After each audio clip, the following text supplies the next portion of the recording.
siang pemirsa, Presisi Siang kembali hadir untuk Anda edisi Rabu 28 Mei 2025. Selama 1 jam ke depan kami telah menyiapkan sejumlah informasi terkini. Bersama saya Brigpol Intan Anansih, kita lihat dulu 3 berita utama siang ini. Polresta Sidoarjo berhasil mengamankan pelaku tindak asusila terhadap korban dengan anak di bawah umur.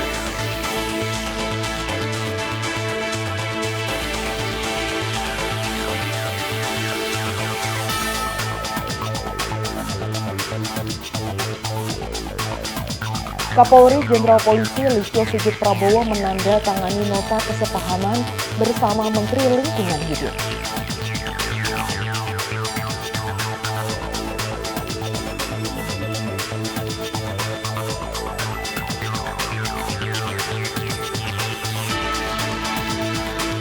Personel bidang Humas Polda Jawa Barat Brigda Syahrul Fauzi Darmawan berhasil meraih juara 3 pada kejuaraan gulat internasional di Malaysia.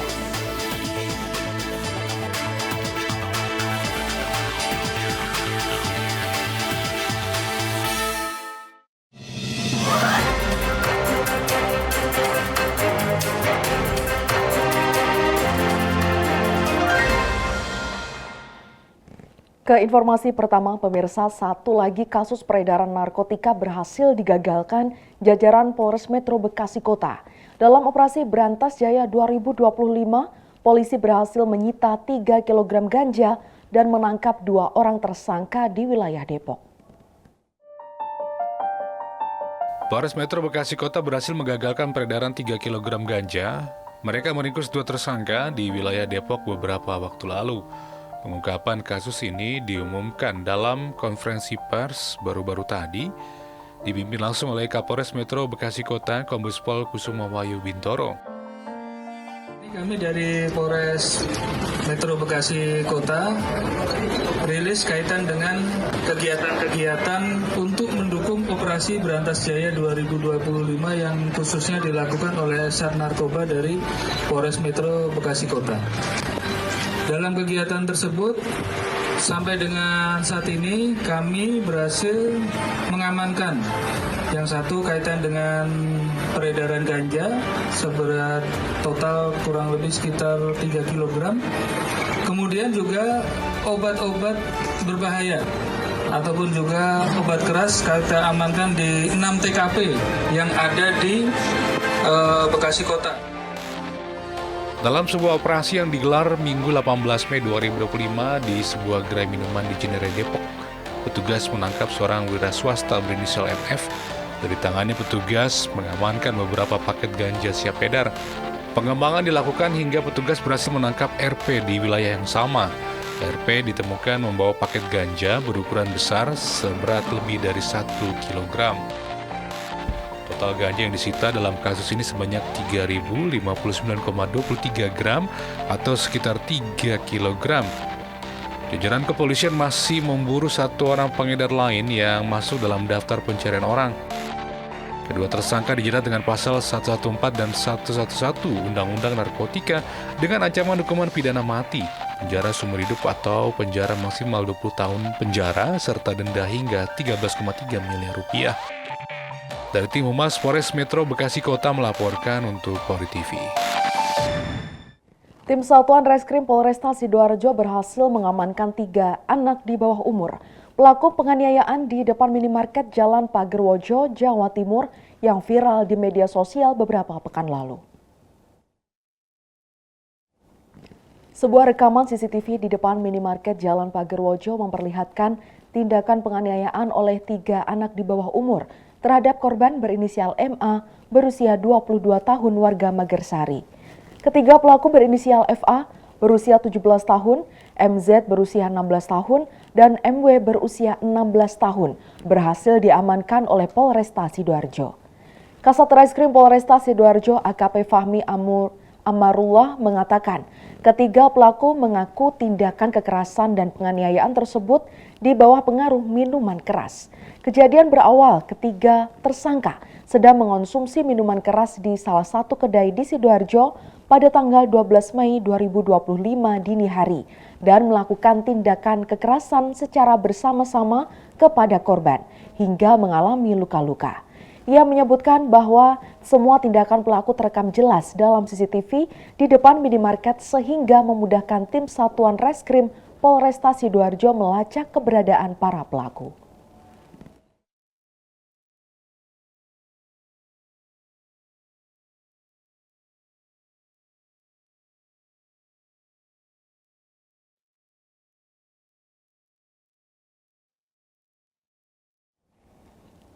Informasi berikutnya, pemirsa Polda Banten menggelar press conference ungkap kasus tindak pidana pengoplosan tabung gas LPG subsidi ukuran 3 kg ke tabung gas non-subsidi 12 kg di Mapolda Banten pada Selasa 27 Mei 2025.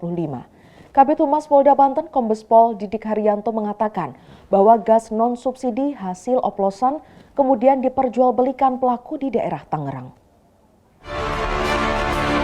Pada hari ini kita melaksanakan press con terkait dengan ungkap kasus tabung gas LPG subsidi 3 kilo kemudian dipindahkan non-subsidi ke 12 kilo. Hal ini terungkap hasil penyelidikan dan penyidikan Subdit 1 di Khusus Polda Banten dan alhamdulillah kurang lebih 4 bulan melaksanakan penyelidikan terungkap pada hari Kamis tanggal 22 sekira pukul 00.30. Kemudian keuntungan dari selama operasi kurang lebih 4 bulan ini kurang lebih 618 juta untuk yang pribadi. Dan ini salah satu sub pangkalan yang ada di Kecamatan Jambe, Kabupaten Tangerang. Kemudian kerugian negara kurang lebih 81 juta. Kemudian pasal yang dikenakan yaitu pasal 55 Undang-Undang Minyak dan Gas Bumi ancaman pidana 6 tahun penjara. Polresta Sidoarjo berhasil mengamankan pelaku tindak asusila berinisial RD berusia 48 tahun terhadap korban berinisial M yang merupakan anak di bawah umur. Hal tersebut disampaikan oleh Kasat Reskrim Polresta Sidoarjo AKP Fahmi Amarullah dalam konferensi pers yang digelar pada Senin pagi. Kasat Reskrim Polresta Sidoarjo AKP Fahmi Amarullah mengatakan pelaku RD melakukan perbuatan tersebut pada malam hari tanggal 18 Mei 2025 di kediaman pelaku di wilayah Kecamatan Tulangan, Kabupaten Sidoarjo, Jawa Timur. Selain pelaku, sejumlah barang bukti seperti pakaian pelaku dan korban turut diamankan. Dan akibat perbuatannya, pelaku terjerat hukuman pidana penjara paling singkat 5 tahun dan maksimal 15 tahun. Serta denda paling banyak 5 miliar rupiah. Selain itu, Kasat Reskrim AKP Fahmi Amarullah berharap para orang tua turut waspada terhadap lingkungan dan memastikan keamanan anak-anaknya.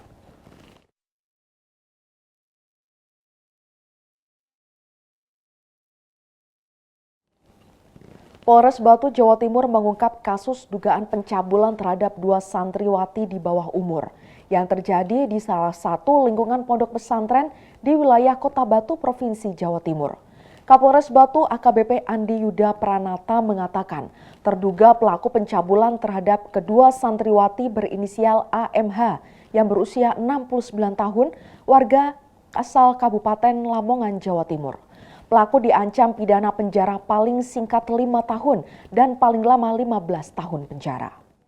Untuk penegakan pasal 19 Undang-Undang Nomor 11 2012 tentang SPP anak, ya, sistem peradilan anak. TKP-nya berada di seputaran lingkungan Pondok AM yang terletak di Desa Punten, Kecamatan Bumiaji. Adapun korbannya ada 2 santriwati berinisial PAR 10 tahun 8 bulan, pelajar kelas 2 SD, berasal dari Kabupaten Jember. Sama, kemudian juga dengan yang kedua, santriwati AKPR yang masih saudaranya, berumur 7 tahun 7 bulan, kelas 1 SD, tinggalnya dari kota Probolinggo. Untuk pelaku, ya, sudah kita tetapkan pelakunya, inisial AMH, 69 tahun, laki-laki, pekerjaan wira swasta, tinggalnya di Kecamatan Babat, Kabupaten Lamongan, juga rumah yang kedua Desa Punten, Kecamatan Bumiaji, Kota Batu. Modus operandinya sudah kita racik bahwa sesuai dengan keterangan korban, kemudian hasil visum 1 maupun visum yang kedua, 2 kali dilakukan visum, yang dimana hasil visum kedua memperkuat keterangan visum yang pertama. Ya, jadi kesimpulannya bahwa keterangan si anak selaku korban ini dia konsisten dan bisa dipertanggungjawabkan, dapat dipercaya sebagai keterangan saksi kunci atau saksi mahkota dalam penegakan hukum anak. Nah, modus operandinya bagi si pelaku kami tegaskan bukan pengurus dari pondok pesantren, namun masih keluarganya. Sekali lagi, masih keluarganya dari pemilik pondok pesantren. Nah, modus yang bersangkutan yaitu melakukan pembersihan ketika si korban buang air kecil. Istilahnya adalah istinja. Nah, ini rencananya demikian harapannya, walaupun yang bersangkutan tidak punya hak, ya, secara etika juga tidak tepat untuk melakukan itu, tidak punya kapasitas karena bukan dari pengurus maupun pendidik dari pondok tersebut. Nah,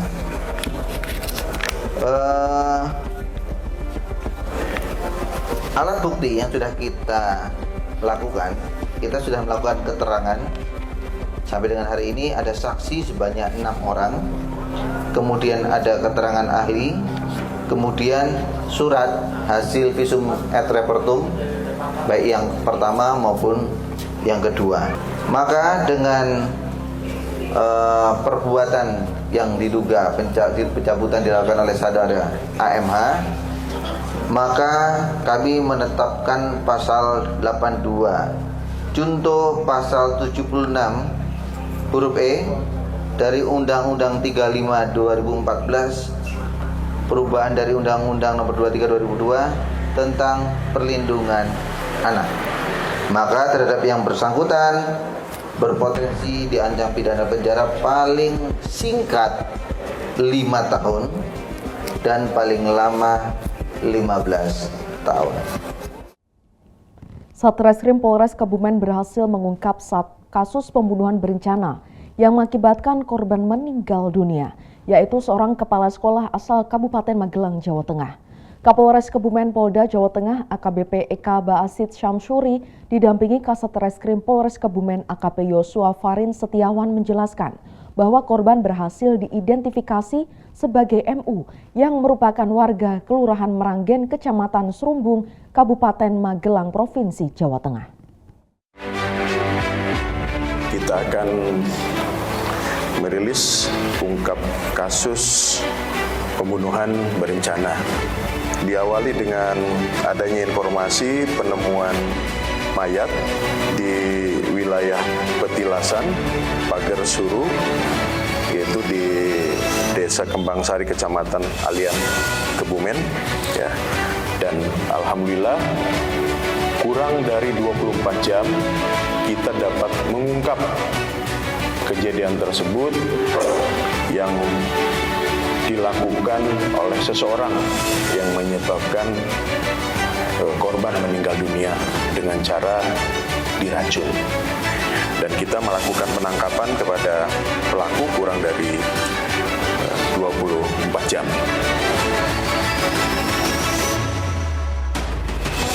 Untuk pasal sangkaan yang kita terapkan adalah di pasal 340 KUHP dengan ancaman pidana mati atau penjara seumur hidup selama-lamanya 20 tahun.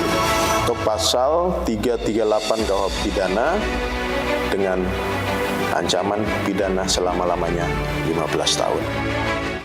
Polri mengungkap hasil penindakan pelaku premanisme yang dilakukan di seluruh Polda dan jajaran di Indonesia. mencapai 10.353 preman yang diamankan dari berbagai aksi tindak kejahatan. Hal tersebut disampaikan oleh Karopenmas Divisi Humas Polri, Brigjen Pol Trunoyudo Wisnu Andiko pada konferensi pers yang digelar pada Selasa pagi. Tidak terlepas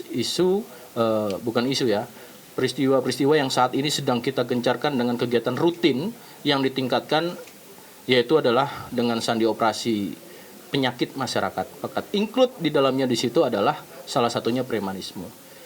Terkait dengan edukasi, ya, sebagai edukasi, premanisme ini kan suatu status sosial yang diberikan, yang tentu kita harus bisa lagi memilah perbuatan-perbuatan pidana pada hukum positif negara. Seperti kegiatan-kegiatan yang dilakukan, misalkan pungli, memeras, mengancam, ya, kemudian juga menganiaya, dan lain-lain yang sifatnya adalah suatu perbuatan pidana sehingga meresahkan masyarakat. Maka dari hasil yang sudah didapati pada periodik 1 Mei sampai dengan tanggal 25 Mei yang lalu, dalam proses penegakan hukum, ya, ini dari hasil kegiatan sudah mencapai 10.353, ya, dalam hasil secara kuantitas. Namun demikian, tentu Polri juga beberapa hal telah melakukan tindakan-tindakan berdasarkan komitmen dan konsisten yang khususnya adalah mengganggu stabilitas pertumbuhan dan peningkatan ekonomi seperti di beberapa area daerah industri yang kita ketahui seperti di Kalimantan Tengah, kemudian di Subang, ya, kemudian beberapa juga di segmentasi pada wilayah masalah pertanahan kemarin di BMKG, ya, oleh Polda Metro, dan tidak menutup ini juga perlu dilakukan langkah-langkah secara optimal dalam bidang pencegahan. Presisi Siang akan segera kembali, tetaplah bersama kami.